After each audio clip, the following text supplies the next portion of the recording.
여러분 반갑습니다.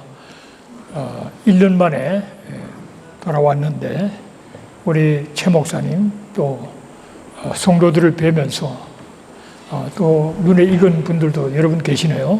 너무 반갑습니다. 이곳으로 오면서 주님의 마음은 어떨까 하는 그런 생각을 좀 해봤습니다. 주님의 마음을 조금이라도 좀 전하고 돌아가겠다 그런 생각으로 왔습니다.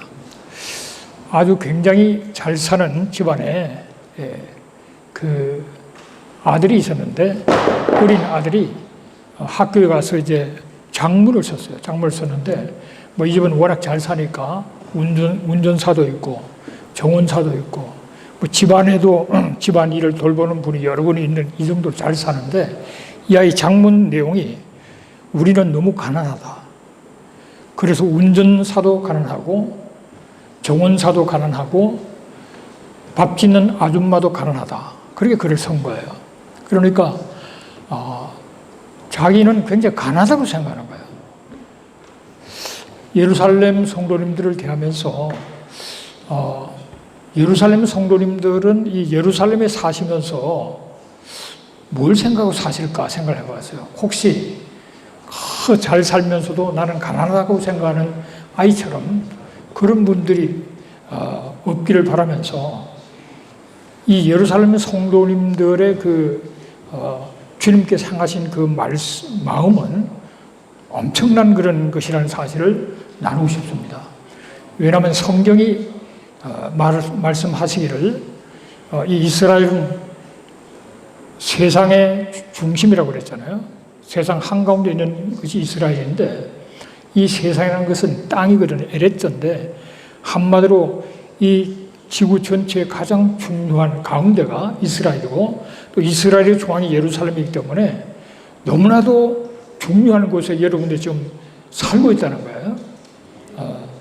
굉장히 중요한 곳에 살고 있고 이 땅을 중심으로 하는 모든 것을 지금 진행시키고 있기 때문에 가장 중요한 곳에서 살고 또 여러분이 이곳에 있다는 것 자체만 해도 굉장히 놀라운 일이고 큰 사명을 감당하고 있다고 저는 생각합니다.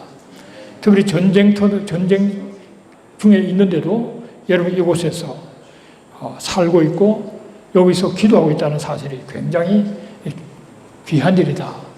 또 그 하나님의 큰 뜻이 있다. 이렇게 말씀을 드리고 싶습니다. 그리고 지금까지 이 땅을 중심으로 성경을 더 연구하고 스터디한 그 결과는 결국은 이곳이 에덴 동산의 중앙이었다는 것이 제 결론이에요.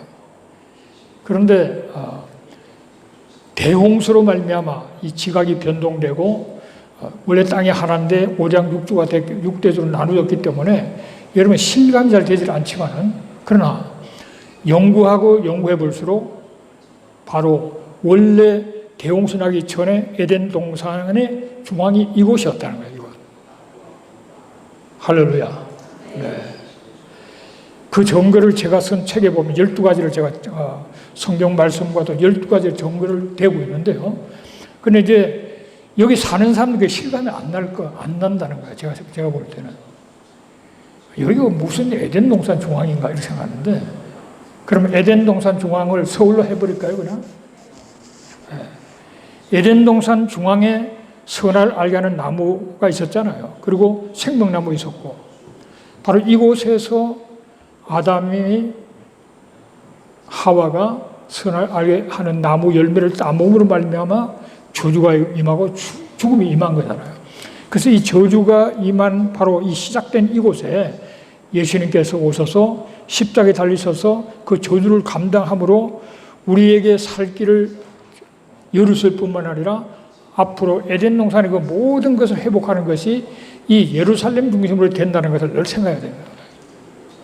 그렇기 때문에 이 예루살렘은 하나님의 마음이 다 가 있는 곳이고 앞으로 주님이 오셔서 다스리는 그 나라의 그 수도가 바로 이곳이에요. 이곳을 중심으로 세상을 다스리던 1000년간 다스리는 그때가 올 텐데 우리도 주님과 함께 다스린다고 그랬죠. 그런데 이곳을 중심으로 다스리게 되는 거죠. 그리고 새하늘 새 땅이 창조된다고 이사야 65장에 말씀하고 있지만은 새하늘 새 땅이 창조된다는 것은 새라는 것은 하다시 그냥 카이노스라는 단어예요. 그러니까 갱신된다는 갱신. 그러니까 이게 굉장히 새하늘 새 땅이 새로워질 때 엄청난 변화가 있지만은 그러나 여전히 본질은 이곳은 예루살렘이고 새하늘 새 땅이 새롭게 창조되는 갱신되는 그때에 예루살렘은 즐거운 성으로 창조한다 그랬습니다. 여전히 새하늘 새 땅에서 하나님의 관심은 예루살렘에 있어요. 이 예루살렘이 즐거운 성으로 다시 새로워지는 그런 가운데 이 새하늘 새 땅 그 위에 임하는 하늘나라에서 임하는 새 예루살렘도 바로 이곳으로 오게 되고 하늘과 땅이 하나가 되는 가장 중요한 곳이 여러분이 살고 있다는 사실을 생각하면서 그렇기 때문에 여러분의 기도가 중요하고 여러분 이곳에 거주하고 있는 사실도 굉장히 중요하다는 사실을 기억하면서 모든 역사는 예루살렘 중심으로 돌아가고 있다는 사실을 기억해야 됩니다. 그래서 성경에서 예루살렘이라 그러죠. 히브리어는. 그리고 시온이라는 그 단어가 1000번 이상 등장하고 있다고요. 이 중요한 곳에서 여러분이 하나님께 예배하고 기도하고 또 이스라엘과 함께 서 있다는 것, 같이 있다는 사실이 엄청 중요하고 하나님께서는 이곳을 중심으로 모든 것을 바라보고 계신다는 사실을 깨닫는 여러분 되시기를 주의 이름으로 축복합니다. 오늘 본문의 말씀에 보면은 하나님은 위대하신 분이기 때문에 위대한 일들을 행하시는데 그 위대한 일의 가장 첫째가 바로 이스라엘을 출애굽시킨 그 하나님. 놀라운 그런 기록 속에 홍해를 가르시고 출애굽시킨 그 하나님. 그 하나님이 가장 위대하신 하나님으로 생각하기 때문에 그 하나님 살아계심을 두고 서로 약속하고 맹세를 했다는 거예요. 그러나 그 날이 오면은 북방 땅과 그리고 각 나라에서 인도하시는 그 하나님, 이스라엘 백성들을 북방 땅과 각 나라로부터 다시 이곳으로 인도하고 이끄시는 그 하나님 살아계심을 두고 맹세할 날이 온다라는 사실을 말합니다. 그 얘기는 뭡니까? 하나님, 위대하신 하나님이 위대한 일을 행하시는데 출애굽의 하나님이 위대하신 하나님인데 또 우리나 유대인들이나 다 출애굽의 하나님 10가지 재앙을 일으키시고 그리고 홍해를 가르신 그 하나님을 가장 위대한 하나님으로 생각하는데 날이 오면은 그보다도 더 위대한 하나님의 일이 있는데 그것은 북방 땅과 각 나라에서부터 유대인들, 이스라엘 백성들을 이끄시는 그 하나님이 더 크신 하나님이라는 사실을 말하고 있습니다. 여러분, 출애굽 사건이 정말 위대하지 않습니까? 왜 위대하냐? 홍해를 갈랐다는 사실도 너무 위대하지만 그보다 더 중요한 것은 하나님께서 인류를 구원하기 위해서 아브라함을 부르시잖아요. 주전 2166년에 아브라함이 출생합니다. 타락한 지 1948년째가 되는 주전 2166년에 아브라함이 출생을 해요. 아브라함이 70이 됐을 때 하나님께서 아브라함을 부르시고 본토 친정 아비 집을 떠나라. 내가 지시할 땅으로 가라 그러면서 한 민족을 이루게 될 것을 말씀하시면서 아브라함에 큰 복을 주시죠. 아브라함 자신이 아브라함 그 후손에게 복을 주시면서 너희를 축복하는 자는 축복을 받고 저주한 자는 저주를 받을 뿐만 아니라 모든 민족에게 복의 통로가 된다는 사실을 말씀하셨어요. 이 말씀은 하나님께서 드디어 본격적으로 메시아가 와서 인류의 죄를 처리하시고 그러면서 회복시키기 위해서 타락한 지 1948년째 되던 해에 아브라함을 태어나게 만드셨어요. 그리고 아브라함이 70세 됐을 때 70이 이제 철들 나이거든요. 그 철들 나이가 됐을 때 그런 언약, 약속을 주시는 겁니다. 약속을 3가지로 정리하면 땅을 주시겠다는 거고 큰 민족을 이루게 하겠다는 것이고 복을 주시는데 이 복은 아브라함의 후손 자체가 복을 받을 뿐만 아니라 많은 민족, 많은 족속들에게 복을 주는 통로로 삼는 그 복을 주시냐고 말해요. 그 3가지가 땅과 큰 민족과 축복이에요. 이 3가지를 약속하셨어요. 그런데 이 약속은 아브라함에서 이삭에게 바로 이어지고 이삭에게 똑같은 그 언약을 하나님은 주십니다. 또 야곱에도 이어지면서 이스라엘 민족을 통해서 이 하나님께서는 언약을 성취시켜서 인류를 구원하시겠다는 것이 하나님의 계획이었습니다. 그런 가운데 놀라운 것은 아브라함이 이스마엘도 태어나기 전에 창세기 15장에 보면은 아브라함에게 하나님이 축복하시면서 앞으로 내 후손들이 남원아래 땅에 가서 많은 고생을 한다. 많은 고생을 하고 400년간 고생을 하다가 내가 그들을 징벌함으로 말미암아 그들이 큰 재물을 가지고 나오게 된다. 그리고 너희들에게 줄 땅은 애국강에서부터 유브라데까지 그 강을 너희에게 줄 것이고 지금 거기에는 10족속이 살고 있는데 족속 이름까지 다 기록해 나왔습니다. 이 사건이 적어도 계산해 보면은 출애굽이 일어난 것이 주전 1446년인데 이 사실이 일어나기 전에 640여 년 전에 그 말씀을 주시는 거예요. 하나님은 얼마나 세밀하시고 위대하신 하나님이신지 모릅니다. 그냥 뭐 축복하리라 이런 얘기가 아니잖아요. 땅의 크기와 무슨 족속이 살고 있고 어떻게 된다는 것까지 다 세밀하게 말씀해 주신 그것이 그 말씀을 주시고 약 640년 후에 그 애굽 땅에서 그렇게 고통받던 이스라엘 백성들이 하나님 앞에 간절히 기도하는 가운데 하나님 드디어 그들에게 징벌을 가하십니다. 10가지의 재앙을 통해서 두 손 바짝 들게 만들어서 가게 만들었을 뿐만 아니라 나올 때 재물을 다 얻어갖고 빌렸는지 어디든 자원 얻어서 큰 재물을 가지고 나옵니다. 그랬을 때 애국 군대가 바로왕의 그 애국 군대가 공격해 올 때 그 앞에 놓인 그 정말 홍해 바다 앞에 서서 절대절명의 그 순간 속에 하나님은 홍해를 갈라버리잖아요. 얼마나 위대하십니까? 그런데 위대하신 것은 바로 아브라함에게 640년 전에 주은 그 말씀 그대로 구체적으로 성취시키시면서 이스라엘을 출애굽을 시켰다는 거예요. 왜 출애굽을 시켰겠습니까? 왜 애굽 땅에 있겠어요? 하나님이 이 민족을 상하기 위해서 출애굽을 통해서 한 민족을 완전히 만드신 겁니다. 그런 가운데 이 민족이 법이 없이는 제대로 살아서 삶을 감당하지 못하기 때문에 모세를 통해서 모세 언약을 주신 겁니다. 법을 주신 거예요. 이 법을 주셔서 하나님을 어떻게 섬기며 어떻게 살아야 할지 알려주어서 이 민족이 존재할 수 있도록 법이 없이는 이 민족이 존재를 못합니다. 결국 썩어서 사라져버리지. 그러나 이 법이 있기 때문에 그들이 존재하게 된답니다.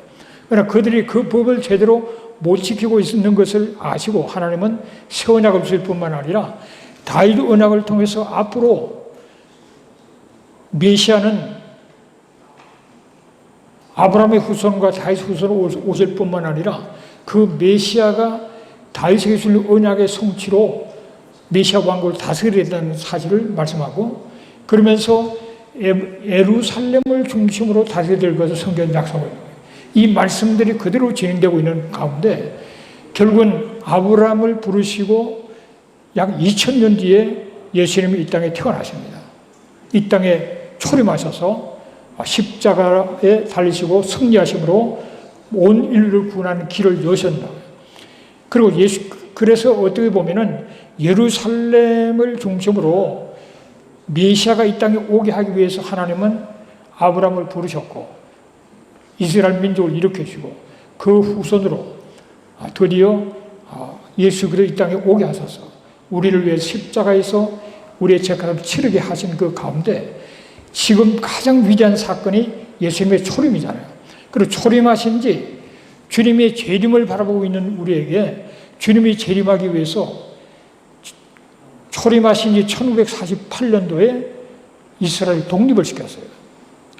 주님이 오시려면은 이스라엘이 있어야 주님 오시기 때문에. 그리고 20년이 채 안 돼서 예루살렘 회복시키잖아요. 예루살렘으로 오시기 때문에 이스라엘 독립시키고 예루살렘 회복시킨 이 상황 속에 우리가 살아가고 있는 거예요. 그러니까 지금은 마지막 때에 주인공이 등장할 무대 장치가 지금 계속 이루어지고 있는 거예요. 무대 장치가 지금 장소가 정해지고 무대 지금 꾸미고 있는 그런 가운데 우리가 부름을 받았고 여러분은 예루살렘까지 오신 거예요. 할렐루야. 깨달으시기를 바랍니다. 굉장히 중요한 말씀입니다. 그런데 그 과정 속에서 하나님은 오늘 본문 말씀처럼 북방 땅과 각 나라로부터 이스라엘 백성들을 이끄시는 그 사건, 이 사건이 굉장히 중요합니다. 저는 알리아 운동을 하는 것이 그리고 기도하고 물질 보내고 그러면 뭐 적극적 되는 걸로 생각했는데 이번에 우크라이나와 러시아 태생의 유대인들이 들어오게 될 때 100명이 이번에 들어왔는데요. 함께 해보니까 이게 보통 일이 아니고 세밀하게 섬세하게 모든 걸 통해서 이게 이루어져 가고 있구나 하는 사람이 눈으로 볼 수가 있었어요. 볼 수 있었는데 이 일이 출애굽 사건보다 더 크다는 거예요. 처음에 잘 이해가 되질 않았어요. 아니 출애굽 사건만큼 위대한 사건이 또 뭐 있겠나. 홍해를 갈랐으니까. 그리고 640년의 말씀을 주시고 나서 640년이 지난 다음에 성취된 위대한 사건인데 더 큰 사건이 뭐 있을까 했는데 지금 현재 여러분이 눈으로 보고 손으로 만질 수 있는 지금 알리아 운동, 유대인들이 고토로 돌아가는 이 사건은 더 큰 사건이에요. 잘 되면 이해가 안 될 거예요. 뭐가 그게 더 큰 사건인가? 그리고 얘기를 한번 들어보세요. 왜 큰 사건인지. 이 사건은 1880년대부터 본격적으로 지금까지 한 140년을 지금 진행 중이에요. 지금도 진행 중에 있고 지금은 이 알리아 운동의 한 절반 정도 와 있는 겁니다. 지금. 아직도 많은 분들이 들어오게 될 거예요. 들어오게 되는데 이 알리아 하나님의 백성들이 이 땅에 들어와야 그 숫자가 차야만 모든 게 또 진행이 되어지는 겁니다. 이스라엘 회복이라 그러면 국가적인 회복과 민족적 회복과 그 다음에 영적인 회복으로 나가야 되는데 이 과정 속에 지금 있거든요. 갈 수 있는데 이스라엘 백성들이 이 땅으로 들어오기 위해서 굉장히 피 흘림의 역사가 많았습니다. 많은 피가 흐르는 가운데 이 운동이 지금 진행되고 있는 거예요. 이 간단한 문제가 아닙니다. 1880년대에서 1920년 사이 크게 보면 그거 다 포그름 대박해 사건이 많이 일어났는데 그때 러시아 땅 그리고 동부 유럽 쪽에 있는 많은 유대인들이 많이 죽으면서 서유럽 쪽으로 갑니다. 그리고 미국으로 들어온다고요. 미국으로 들어오고. 그러니까 우리는 하나님은 역사를 통치하시잖아요. 믿으십니까? 하나님 주권 통치 역사관으로 바라볼 때만 이해가 되는 거예요. 세상 역사 우리는 학교에서 많이 배우지만 그거는 하나님의 역사에 그냥 종속된 겁니다. 종속돼. 하나님의 역사가 진행되는 가운데 그 가운데 세상 역사가 따라가는 겁니다. 포그름 사건을 통해서 많은 사람 죽으면서 동부로 가고 서부로 유럽으로 가고 한 미국으로 많이 들어오게 됩니다. 그리고 1차 세계대전, 2차전 겪고 그러면서 이제 홀로코스트를 겪으면서 또 많은 사람 들어오게 되잖아요. 그런 홀로코스트를 겪고 이런 그 상태 속에서 이스라엘이 독립한 것도 그들이 핍박을 받아서 들어오기 시작해서 한 65만 명이 들어왔을 때 독립이 됩니다. 홀로코스트를 통해서 600만이 죽고 그러면서 유엔에서 기적같이 그러면 한순간 통과가 돼가지고 도저히 불가능한 일이 이루어져서 결국은 나라가 세워졌단 말이에요. 그러니까 알리아가 운동이 없었으면 독립을 할 수가 없는 거예요. 알리아가 있었기 때문에 독립을 했고 독립을 함으로써 그 사건 속에 또 수많은 사람이 알리아를 하는 거예요. 그리고 수많은 유대인들이 전 세계에 흩어져 있다가 그들은 막 소망을 가지고 약속의 땅에 들어오기로 생각하고 결단을 막 들어오는 거예요. 여러분 유대인들의 심장 속에는 뭐가 들어있느냐? 그 안에는 이스라엘 민족이 들어있습니다. 이스라엘 백성들의 심장 속에는 땅이 될 땅이. 우리는 아무데나 가서 살면 되지만 이 백성들은 조상들의 약속한 이 땅에 와서 살아야 되는 거예요. 이 땅에 들어가서 이 땅이 들어있는 겁니다. 그래서 유대인들의 피 속에는 그 흐르고 있어요. 민족과 땅이 흐르고 있는 거예요. 그 가운데 위대한 그런 하나님의 역사 속에 그들은 들어오기 시작하고 예루살렘 회복을 통해서 또 많은 사람들이 들어오게 되고 그러면서 전 세계적으로 반주주의가 얼마나 많이 행용하고 있습니다. 홀로코스트뿐만 아니라 지금도 반유대주의가 점점 강해지는데 이 반유대주의는 결국은 유대인들이 고토로 돌아가는 걸 부추기는 거예요. 힘을 실어줍니다. 반주저지가 없으면 안 들어올 거예요. 자기가 살고 있는 터전을 문제는 얼마나 어렵습니까? 더군다나 좋은 땅에 살고 있는 사람들은 왜 여기 들어오려고 그러겠어요? 일부는 신앙적으로 들어와지는 알고 들어오려고 노력하는 사람이 있지만 대부분은 그렇지 않습니다. 왜 들어옵니까? 그러나 돌아갈 수밖에 없는 상황이 때문에 돌아오는 거예요. 구소련이 왜 해체됐습니까? 1991년에 구소련이 해체됐어요. 저는 그 해체된 그 사건, 정치적인, 민족적인 여러 가지 의미가 있겠지만은 더 큰 의미는 구소련 연방이 해체됨으로 대거 유대인들이 돌아왔다는 거예요. 백수십만이 그냥 일부에 나왔단 말이죠. 그전에 나갈 수 없었는데 나오는 이 모든 것을 볼 때 제일 중요한 결과는 하나님의 백성들이, 유대인들이 이 땅으로 돌아왔다는 것이 이게 중요한 거고, 이것이 하나님의 구속 역사 진행에 가장 중요한 사건이기 때문에 오늘 본문은 더 큰 사건으로, 더 큰 위대한 일로 그렇게 기록을 해놓고 있는 겁니다. 여러분, 지금도 우크라이나 전쟁이 일어났는데 결과는 뭡니까? 유대인들이 평소보다 배로 더 들어오고 있어요. 러시아에서, 우크라이나에서, 서유럽에서 배로 좀 더 들어오고 있습니다. 전쟁통이라도 비행기를 계속 알리하는 사람들 비행기를 뜨고 있습니다. 이 하나님의 역사가 이 세속 역사의 흐름 속에서 당신의 계획대로 모든 것이 이루어 나가는 가운데 하나님은 당신의 백성을 한 명도 남기지 않고 다 들어오게 하겠다고 말씀하셨어요. 그러면 이제 많은 분들이 질문하면 그 한 명이라는 게 뭐냐? 진짜 한 명이냐? 그러면서 선택된 한 명이냐? 뭐 질문을 받습니다. 그럴 때 저는 항상 그렇게 답합니다. 그냥 성경에 나오는 한 명대로 한 명도 남기지 않겠다 그러니까 그냥 한 명도 남기지 않는구나 생각하면 된다. 그 구체적인 건 나중에 가서 결과를 알 거고 그거 갖고 뭐 고민할 필요 없다. 말씀대로 된다는 사실만 기억해라. 여러분, 하나님의 말씀은 천지는 없어질지언정 하나님의 말씀은 없어지지 않는다고 그랬습니다. 하나님의 모든 말씀은 이루어지는 거예요. 인간이 믿음이 부족하기 때문에 인간의 하나의 이 논리로 성경 말씀을 재단해가지고 많이 빼버리고 편하게 다 엮어서 이렇게 가르치고 하는데 엄청난 잘못입니다. 하나님 말씀은 하나도 떨어짐없이 다 이루어지는 겁니다. 그래서 성경을 총체적으로 봐야 되는 거예요. 특별히 종말론을 총체적으로 봐야 됩니다. 모든 말씀이 이루어지는 가운데 주님이 다시 오시는 거예요. 초림 예수도 360개 이상의 말씀의 성취 속에 오신 거지 그냥 편의대로 오신 게 아니잖아요. 다시 오시는 예수님 1500구절 이상의 말씀의 성취 속에 오는 거란 말이에요. 그냥 적당할 때 그냥 오는 게 아니에요. 그 과정을 지금 하나님이 진행시키고 있는 그런 가운데 있기 때문에 정말 중요한 때 우리가 살아오고 있다는 사실을 기억합니다. 그래서 저는 그렇게 생각해요. 제가 태어나서 살았는 내 세대 속에 가장 위대한 사건은 이스라엘 독립, 두 번째는 예루살렘 회복, 세 번째는 알리아는 계속 진행되고 있고 예루살렘 회복은 성전사는 지금 내주고 있잖아요.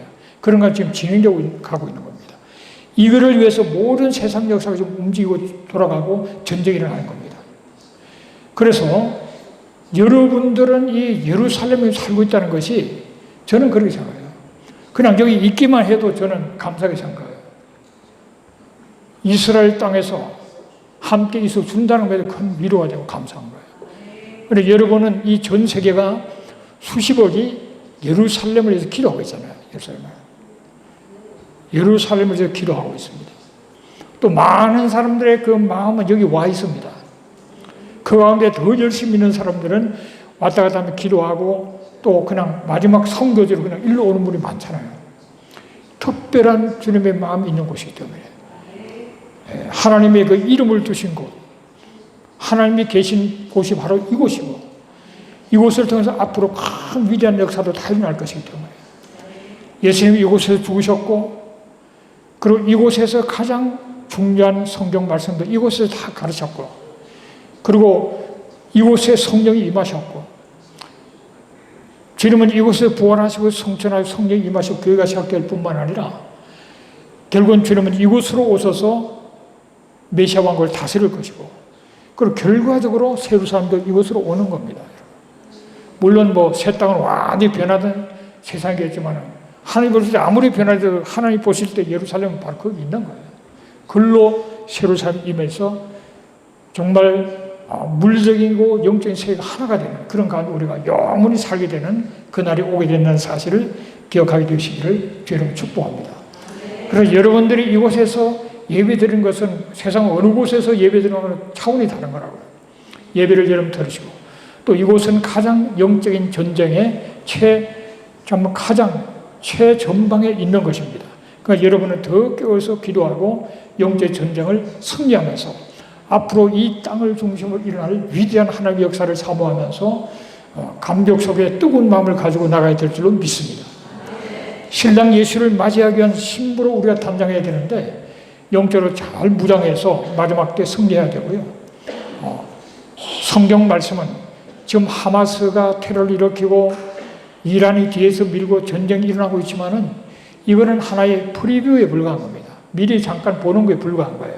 성경이 약속해놓고 있는 전쟁은 계시록 에스겔 38장 39장에 곡과 마법 전쟁이 있을 것이고 그리고 스가랴서 12장에서 14장까지 아마겟돈 전쟁이 있을 겁니다. 그 전쟁은 엄청난 전쟁이고 그 전쟁의 타겟은 예루살렘이에요.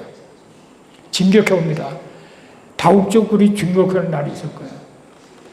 그리고 성경에 보면은 온 땅에서 3분의 2가 죽는다고 3분의 1만 남는다고 그랬어요. 엄청난 전쟁이 있지만은 그러나 하나님이 함께 하시고 우리를 보호하실 것이며 그 전쟁이야말로 곧 주님이 오신 날 우리를 가르쳐주는 것이고 그 전쟁을 끝내기 위해서 오시는 거예요. 끝내기 위해서.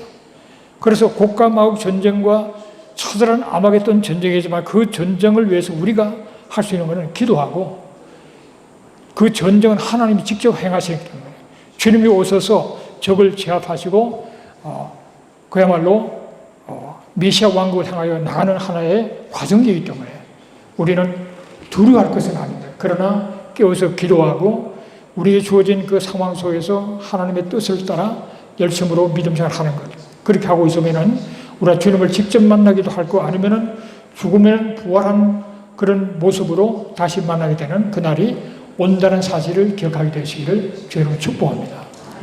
그래서 이렇게 중요한 곳에 여러분이 살고 있을 뿐만 아니라 특별히 한국인들에게 있어서 이 예루살렘은 특별한 또 뜻이 있습니다.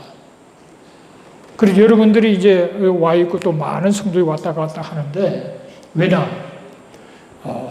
한국과 이스라엘은 특별한 관계가 있어요. 유대인들은 십자가를 저주의 상징으로 생각하잖아요. 2000년의 기독교 역사 속에 너무나도 많은 핍박을 받았기 때문에 십자가를 저주의 상징으로 생각하고 유대인들이 예수를 믿는 순간에 유대인이 아니라고 보는 것까지 하고 있지 않습니까? 하나님의 은혜로 믿는 유대인 숫자가 지금 급격히 늘어나고 있지만은 대부분의 유대인들은 그렇게 생각하고 있잖아요. 그런데 한국은 이 유대인들하고 관계 속에서 청정지역이에요. 한국에는 유대인 공동체가 아예 없었기 때문에 우리가 그들을 공적으로 핍박한 기록이 없는 겁니다. 역사가. 아마 유대인 공동체가 한국에 있었으면 한국 사람이 보통 사람들 아니잖아요. 어느 나라 못지않게 핍박을 많이 해서. 그러나 그걸 아시고 아예 그냥 유대인 공동체가 형성이 되지를 못했습니다. 그런 기록이 없기 때문에 한국인들이 유대인들의 그 깊은 기독교에 대한 그 깊은 그 상처를 사며줄 수 있기에 가장 적합한 민족이 한국 민족이라는 거죠.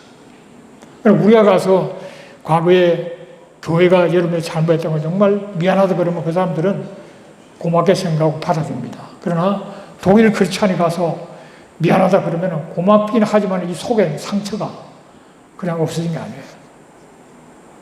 아주 복잡한 생명이 될 겁니다.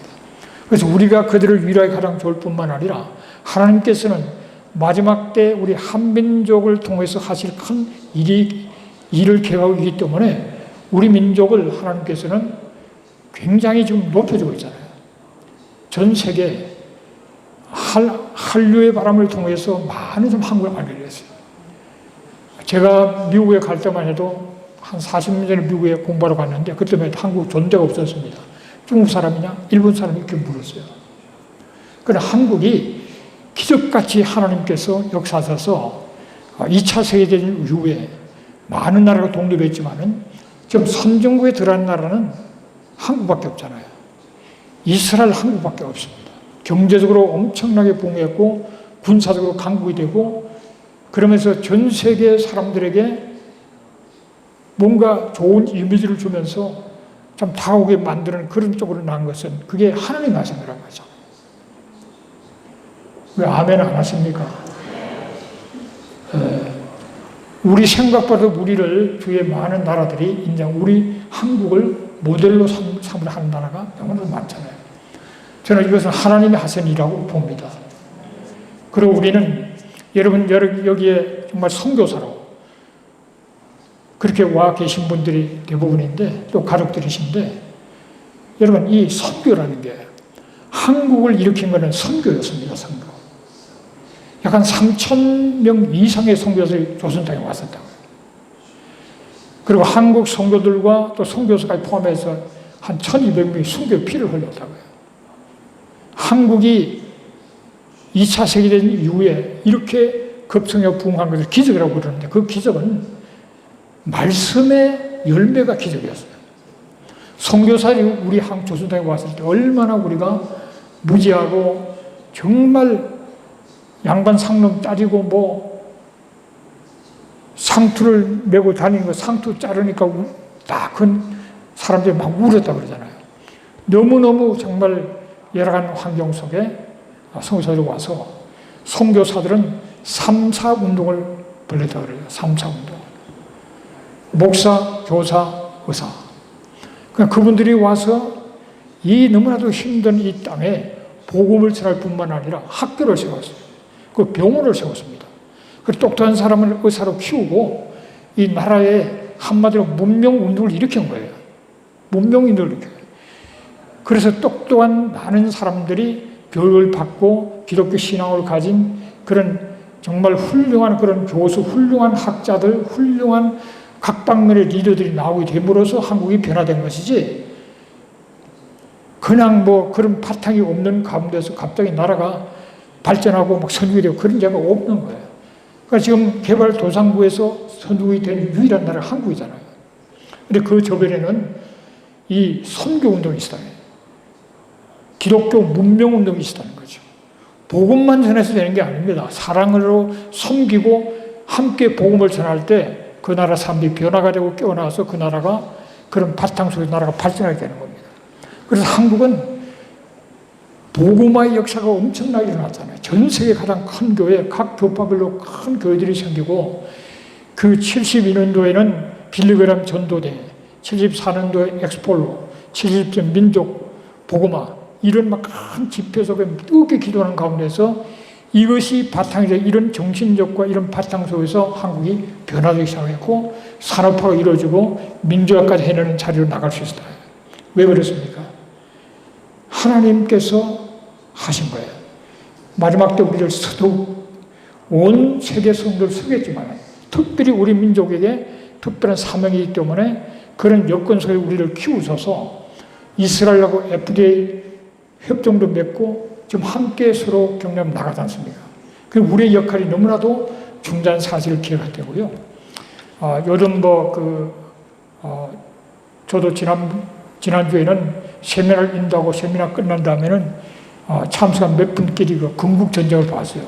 저는 그 전에 이승만 대통령에 대해서 많은 분을 알고 있었지만은 건국전쟁을 보면 다시 한번 또 생각을 하게 됐는데, 이승만 대통령이 있었기 때문에 한국이 민주공화국으로 처음부터 출발할 수 있어요. 그전에는 우리가 공화국 경험이 없었잖아요. 좀 왕조만 있었지. 그런데 급격한 그 완전히 신탁 통치를 해야 된다고 많은 사람이 생각할 때 아니다. 나서서 결국은 민주공화국으로 헌법을 만들어서 출발을 하면서 바로 그냥 여성들에게 선거권도 줘버리고 토지도 개혁하고 일순간에 나라를 이 근대화되는 데 있어서 큰 중요한 역할을 했기 때문에 나라가 살아남은 거고 지금 선종이 된 것이지 그냥 된 것이 아니라. 그럼 이승만 대통령은 누구냐? 그 사람은 그분은 선교사들의 작품이잖아요. 선교사를 만나서 대제고를 다니면서 영어도 배우고 그러면서 기독교에 대해서 알게 되고 그때 갑sit 정변에 참전했다가 그 실패하면서 완전히 사형수였잖아요. 사형수였는데 선교설 때문에 살아남아가지고 그 안에서 선교사에 갔다 온 많은 책을 읽으면서 이 머리가 열린 거예요. 하나님의 머리가 열려서 일찍이 기독교 입국론을 가지고 있었고 탁월한 지도자로서 그가 감옥에서 정말 사형수였던 그를 석방시켜서 미국으로 보낸 것도 영어를 워낙 잘했기 때문에 선교사들이 고종한 그 옆에 총차고 그때 지키고 있었거든요. 그런 상황 속에서 그가 미국으로 왔고 그 온 가운데 그냥 나라가 일본에게 그냥 넘어가 버리기 때문에 결국 미국에서 남아서 공부하면서 일꾼이 된 거잖아요. 이거는 천재입니다, 천재. 조지 워싱턴 대학을 거쳐서 하버드를 거쳐서 프린스턴 PhD를 받고 국제 정치의 감각에 미국 지도자 어느 사람 못지않게 뛰어난 그런 감각을 가진 분이 있었기 때문에 결국은 대한민국이 그렇게 축복을 받는 바탕이 될 수 있었거든요. 그러나 한번 따져보면은 선교사들의 헌신 속에 된 거예요, 다. 이게. 선교사들의 역할이 그렇게 중요하고 그 얘기는 뭡니까? 지금 현재 구치라고 독일과 미국과 그리고 터키와 한국이 2040년대가 되면은 세계를 이끄는 나라가 될 것이라고 포린 폴리시에서 발표한 적이 있잖아요. 근데 그 내용을 보면은 왜 그런 근거로서 설명할 수 있냐 그러면 여러 가지 종목이 나오는데 한국의 우수성, 교육열 다양한 거 있는데 기술력 다양하게 있지만은 가장 주목할 것은 개신교가 한국을 주류 종교라는 거죠. 개신교. 굉장히 중요하다고 생각합니다. 그러니까 하나님은 우리 민족에 큰 삶을 주셨는데 이 삶을 감당하기 위해서는 교회가 다시 새롭게 부흥해야 될 뿐만 아니라 교회가 기독교 문명 운동을 일으켜야 된다. 그냥 교회에서 모여서 복음만 전가 끝나는 게 아니고 각 방면에서 신앙을 가지고 각 방면에 영향을 미쳐서 가는 곳곳마다 변화를 시키면서 문명운동을 일으켜서 이것이 우리 한국만을 위한 것이 아닌 것은 많은 나라, 강대국제지만은 대부분의 나라는 약하고 힘이 없고 소망이 없잖아요. 더군다나 앞으로 갈수록 이 IT가 발달돼 나가면서 이 각 나라 사이에 격차가 점점 심해질 텐데 그 무수한 약하고 소망 없는 나라를 누가 그들을 섬겼어요? 그들은 전부 한국을 바라보고 한국을 모델로 삼는 나라들이 많잖아요. 그들에게 복음과 함께 기독교 문명 운동을 전해서 나라가 잘 살고 변화되고 깨면서 예수를 잘 믿게 되는 그 역할을 감당하면서 이스라엘 회복에 함께 동참해 나가는 것을 우리 민족이 주신 하나님의 사명이라고 생각하는 겁니다. 그래서 우리가 더 많이 교회가 그것을 방해하는 것은 사탄이잖아요. 내내 방해하고 있는데 기도하고 깨워서 하나님 말씀을 따라 그 모든 방해를 뚫고 자유민주 선진 통일 기독 한국을 이루어서 전 세계의 약한 나라들을 섬기면서 복음을 전하면서 또 이스라엘과 더 깊은 유대 관계 속에 이 나라가 앞으로 당할 어려움은 성경이 다 말씀해 놓고 있잖아요. 엄청난 어려움을 겪을 때 우리가 함께, 왜냐하면 이게 다 우리가 함께 살아갈 땅이기 때문에 그들 편에 서서 이 모든 걸 뚫고 주님 오실 길을 준비하는 그런 자리로 나가는 역사가 있어야 될 줄로 믿습니다. 우리는 복음을 열심히 땅까지 전해서 교회가 완성되기를 원하지만은 그러나 성경은 그렇게 얘기합니다. 이방인들이 아무리 예수를 열심히 믿어도 유대인들의 믿는 숫자가 차기까지는 교회가 완성되지 않아요. 그것을 에베소 2장 15절에 보면은 한 세 사람이라고 표현하고 있는데 믿는 유대인과 믿는 이방인이 이룬 한 세 사람은 성령 안에서 하나님께로 함께 나간다고 말씀해줄 뿐만 아니라 하나님이 거처하는 처소, 하나님이 거하시는 처소를 지어간다고 그랬어요. 하나님이 거하시는 처소가 완성될 때 주님이 오셔서 다스리게 되는 겁니다. 그러니까 유대인들이 예수를 믿는 것하고 뭐라고 직결되어 있습니다. 유대인들이 예수를 믿게 됨으로써 우리가 주님 오실 길을 예비할 수 있기 때문에 그들의 운명은 우리의 운명이에요. 따로가 아닙니다. 따로가. 우리 다 주님이 오셔서 다스린 그날을 사모하잖아요. 그렇다면은 믿는 이방인의 수도 차야 되지만 믿는 유대인의 수도 꼭 차야 되고 그 안에서 한 세 사람을 하나가 될 때에 폭발적으로 믿는 유대인도 늘어가고 믿는 이방인도 일어나서 하나님이 거하시는 초소가 완성되고 그것이 교회의 완성이요 주님 오실 길이 준비되는 거예요.